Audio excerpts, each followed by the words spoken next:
साथियों welcome to Gurukul exam. चलिए साथियों, सेकंड शिफ्ट में आज एक प्रश्न पूछे गए थे कि क्या बुद्धिमान माता पिता अभिभावक के बच्चे या संतानें हमेशा पढ़ाई में तेज होते हैं। इस प्रश्न का आंसर पूछा था आपसे। तो मैं आपको बता दूं, ये प्रश्न जो होता है साथियों बिल्कुल गलत है, यानी कि नहीं, ये बात एकदम सही नहीं है कि बुद्धिमान माता पिता के बच्चे जो होते हैं वो तेज होते हैं।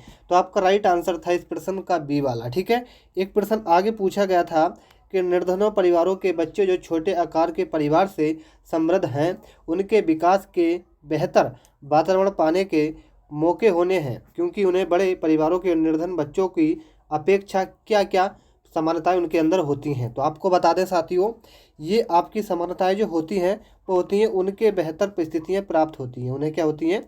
बेहतर परिस्थितियां प्राप्त होती हैं। ठीक है, तो आपका राइट आंसर मेरे मित्रों था ऑप्शन नंबर डी वाला।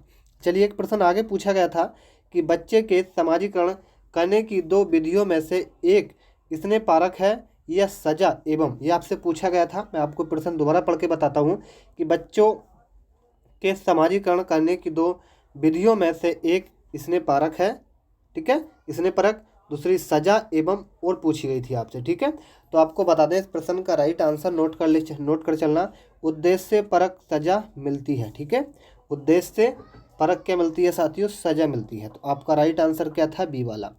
आगे आपसे पूछा गया था जीवन के शुरुआती अवधि के दौरान यदि किसी भाषा को सीख लिया जाता है तो हर बच्चा क्या कर पाता है, ये पूछा गया था।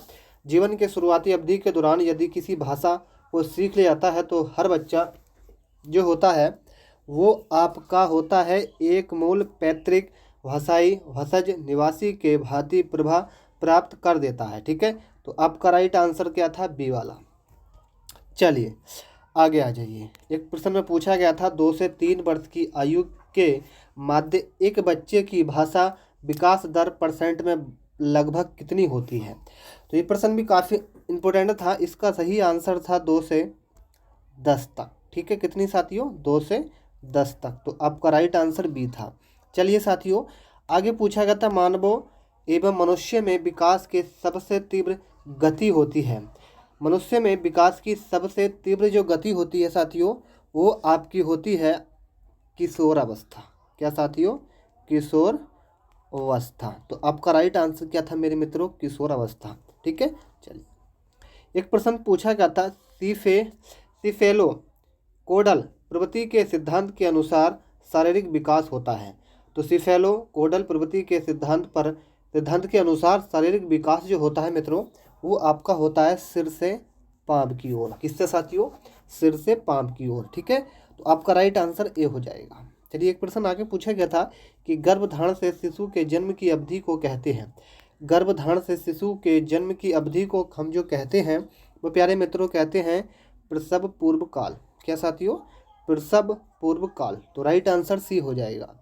आगे मित्रों एक प्रश्न था जीन पियाजे से पूछा गया था कि जीन पियाजे द्वारा परिभाषित चरण जिसमें ज्ञानात्मक विकास की शुरुआत शिशु द्वारा अपनी संवेदना विवेकशील एवं गतिविधियों का इस्तेमाल दुनिया को समझने के साथ होता है, ये पूछा गया था। तो वह क्या कहलाता है मित्रों? वो जो कहलाता है वो कहता है संवेदी मोटर अवस्था। क्या साथियों? संवेदी मोटर अवस्था। तो राइट आंसर मेरे मित्रों आपका ए हो जाएगा।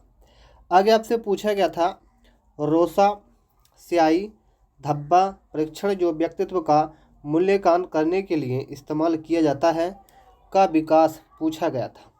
ठीक है, बहुत अच्छा प्रश्न है। तो ये किया था साहित्यों, आपको नोट करते चलना इस प्रश्न का राइट आंसर हर्टमैन रोसो ने। किसने? हर्टमैन रोसो ने। तो राइट आंसर आपका जो सी था वो बिल्कुल सही आंसर था। आगे पूछा गया था बहुबुद्धि का सिद्धांत किसने दिया था। तो ये तो मैंने आप सभी को बताया है। ये किसने दिया था बहुबुद्धि का सिद्धांत?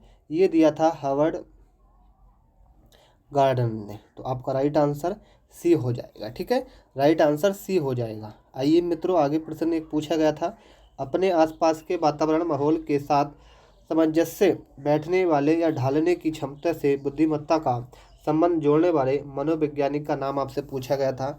उनका नाम था जीन पियाजे। क्या साथियों? जीन पियाजे। तो आपको कथन भी पढ़ के जाने हैं जीन पियाजे और कोलबर्ग के। ठीक है, तो सही आंसर क्या हो जाएगा आपका? ऑप्शन नंबर ए वाला।